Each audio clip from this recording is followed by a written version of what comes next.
मैं सबसे पहले संत प्रकाश जी आपसे ये समझना चाहूंगा कि जो ये बिल लाने की मजबूरी है उसके पीछे के तर्क क्या हैं?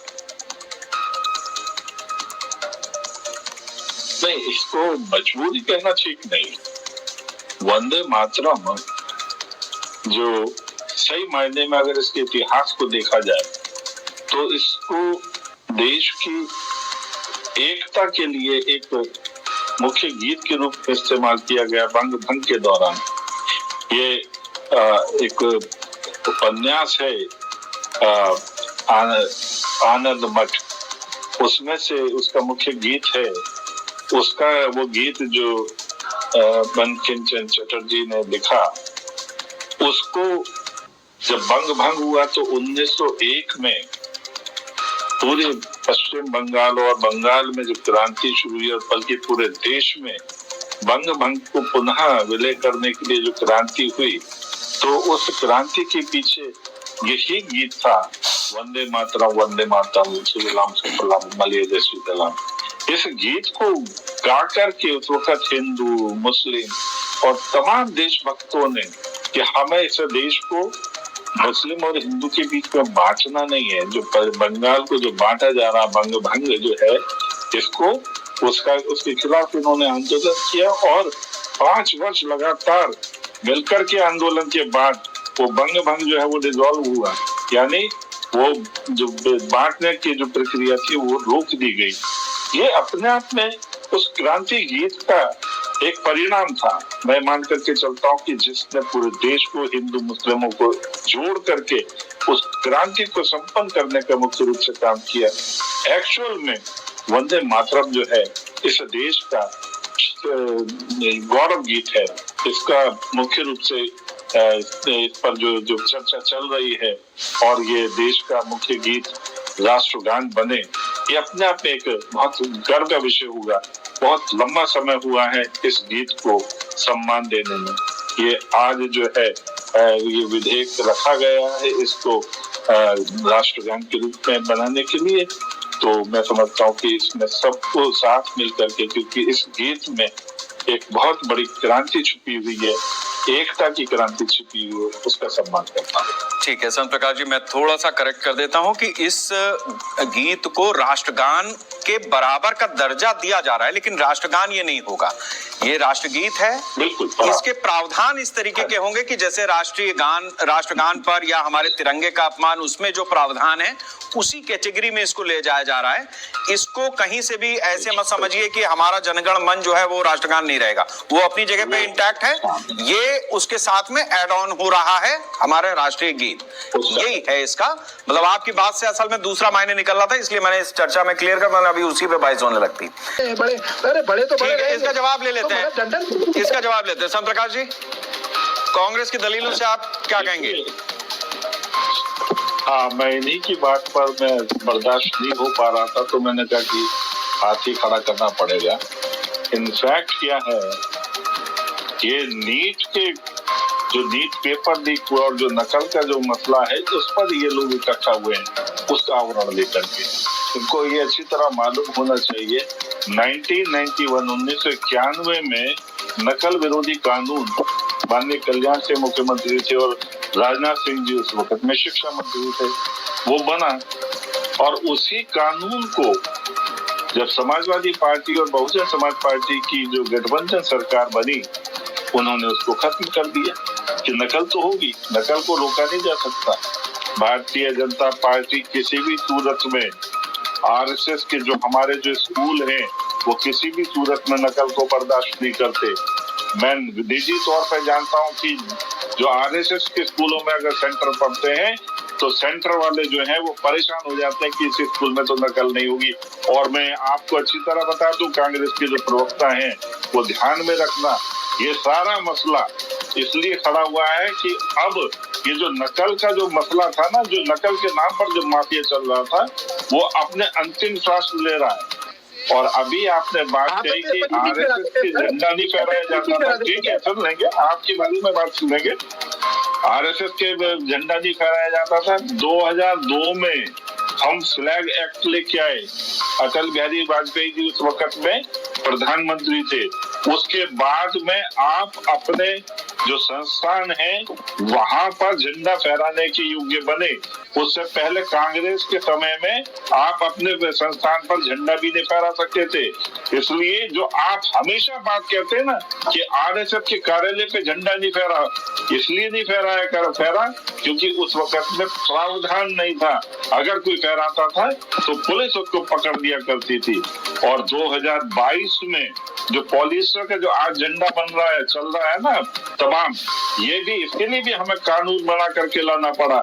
और आज जो पॉलिस्टर का झंडा और जो देश भर में हमारे नौजवान, हमारे जो जैन जी हैं, देशभक्त जैन जी, वो लेकर के चल रहे हैं, वो भी हम उस कानून को लेकर के आए। और अभी मौलाना साहब जिस वंदे मातरम का इस कार्यक्रम में, डिबेट में अल्फाज भी इन्होंने अपने मुंह से नहीं निकाला, इसके कारण से समाजवादी पार्टी और कांग्रेस वंदे मातरम का विरोध कर रहे हैं। क्योंकि इनका जो वोट है वो इनको सुहाता है, इनको किसी भी सूरत में वो वोट न चला जाए हाथ से। इसलिए आपने देखा डिबेट में कि मौलाना साहब ने अपने मुंह से ये शब्द भी नहीं। मैं चंद्रकांत जी मौलाना साहब के पास जाऊंगा, आ रहा हूं दारा सिंह जी आपके पास भी। इसमें तो मैं एक बात कहूंगा, देखिए ऐसा है कि आप बार बार अपनी बातों में बीजेपी के तमाम लोग नेहरू को लेकर के आते हैं। मेरा यह कहना है कि 1947 में जब देश बटा तो धर्म के आधार पर बटा। अब मान लो पूरब पश्चिम जो भी बटा, उसके बाद वो बांग्लादेश हो गया, ये पूर्वी इधर पाकिस्तान हो गया। अब या तो एक फैसला ऐसा ले लीजिए कि मतलब आप कह दीजिए कि हिंदुस्तान हिंदू राष्ट्र, हिंदू रहेंगे, बात खत्म करिए यहीं पे। आप जाने दीजिए जिसको जहां जाना है, जैसे जाना वो अपना रास्ता तय करे। और वरना अगर ये हैं तो अब मुसीबत ये है कि इनको छोड़, ये कह रहे हैं कि हम अपमान नहीं करेंगे, खड़े हो जाएंगे। मौलाना होने के नाते ये और क्या कहेंगे, धर्मगुरु ही है ना वो। लेकिन उस्मान साहब भी चलो मुस्लिम है, लेकिन चूंकि एक पार्टी को बिलोंग कर रहे हैं, यहाँ पे एक रिप्रेजेंट कर रहे हैं, तो उनका भी वोट बैंक है, जैसे आपका है वैसे दारा सिंह जी का भी है। तो मैं आता हूं, इसका जवाब लूंगा, लेकिन एक मिनट में आ रहा हूं। अभी इसको सुन लीजिए पहले। अभी दारा सिंह जी ने जो बात, आप दारा सिंह जी अपना पॉइंट रखें। देखिए आ रहा हूं मैं, संतरका जी 2-3 पॉइंट हो जाए तब आपका जवाब लेते हैं। जी शेखर जी, देखिए सबसे पहले कि अभी जो हमारे भारतीय जनता पार्टी के वरिष्ठ हैं, उम्रदार हैं, और हमारी भी उम्र जो है 35 वर्ष हो गई। उसमें न पड़िए सबसे पहले मैं शेखर, हाँ मसले पे आइए, समय नहीं बचाओ ना भैया। अभी सब लोग बोल रहे थे तो आपने बोलने दिया, अगर ना बोलने दिए तो बैठ जाए भाई। ये बताइए कि हमने ये नहीं कहा 26 जनवरी 15 अगस्त मिलेगा, तो मैं तो ये तर्क रखता हूँ। मैं चाहता हूँ इन सारी बातों पर डिबेट ना होकर, इन सारी बातों पर बहस ना होकर, ध्यान ना भटकाकर, कोई भी सरकार हो, मैं उसके सामने ये दरख्वास्त रखना चाहता हूँ, कोई भी सरकार हो, आप इस वतन के मुस्तकबिल को रोशन करने का काम करिए। क्योंकि आप सरकार में हैं, आप सत्ता में है, इसलिए आपसे सवाल भी बनता है और आपकी जवाबदेही भी बनती है। ऐसा नहीं आपका मेरा कोई खानदानी है, मेरा कोई जमीन जायदाद का झगड़ा है, इसलिए सवाल बनता है क्योंकि आप रूलिंग पार्टी। ठीक है संत प्रकाश जी, अब आप अपनी बात रखें। देखिए नाज़िम जी ने जो बात कही कि मैं इस शब्द को बोलने में जो इनको दिखाई दिया, मुझे उसमें इनको लेकर के कोई विषय वो नहीं है कि इन्होंने क्यों नहीं बोला, उनका अपना वो है, पूरी आजादी है। मगर इनके न बोलने के कारण कांग्रेस और समाजवादी पार्टी के जो लोग इसका विरोध कर रहे हैं, ताकि नाज़िम जी की जो कौम है उसका वोट इनके हाथ से न चूक जाए। इस कारण से मेरा जो तर्क है कि ये कांग्रेस और सपा इस कारण से जो है इसका वंदे मातरम का विरोध करेंगे। नहीं तो अभी आपने हमारे एक साथी उन्होंने बताया कि किस तरीके से 1896 में कांग्रेस के अधिवेशन में ये गीत गाया गया, तो स्वाभाविक बात है उस वक्त से वोट नहीं चाहिए थे, उस वक्त तक वोट नहीं चाहिए थे। आज मसला वोट का है और वोट के लिए उस क्रांति गीत के साथ में जिस प्रकार का जो भेद हो रहा है वो अपने आप में जो है ना इस प्रकार के कानून बनाने की आवश्यकता को महसूस करता है। इसीलिए मैं मान करके चलता हूँ कि ये जो विधेयक है, ये जो लाया गया है वंदे मातरम का, वो इस कारण से जरूरी है ताकि ये केवल वोट का, ठीक है मौलाना साहब की मजबूरी हो सकती है या मुस्लिम लोगों की मजबूरी हो सकती है, लेकिन उसका फायदा सपा, कांग्रेस या बाकी पार्टियां उठाएंगी। अशरफी साहब थोड़ा कमेंट कर दीजिए। ठीक है शेखर जी 2 सेकंड। हाँ अब मैं बीजेपी के प्रवक्ता का मैं जवाब देना चाह रहा हूँ। मेरे कहने का मतलब ये सच है, और मैं कांग्रेस के प्रवक्ता को भी एक बात कह दूं, ये हकीकत है। मैं नाम तो नहीं लूंगा, लेकिन चूंकि ये प्रवक्ता है तो प्रवक्ता ही कहूंगा, नाम लेना इनका अपमान होगा। देखिए, मैं बता दूं, ये सारे जो बीज हैं ये बोए हुए कांग्रेस के लिए, ये मैं साफ करूं। बस भारतीय जनता पार्टी से काट बहुत अच्छे थे। ठीक, उस्मान साहब।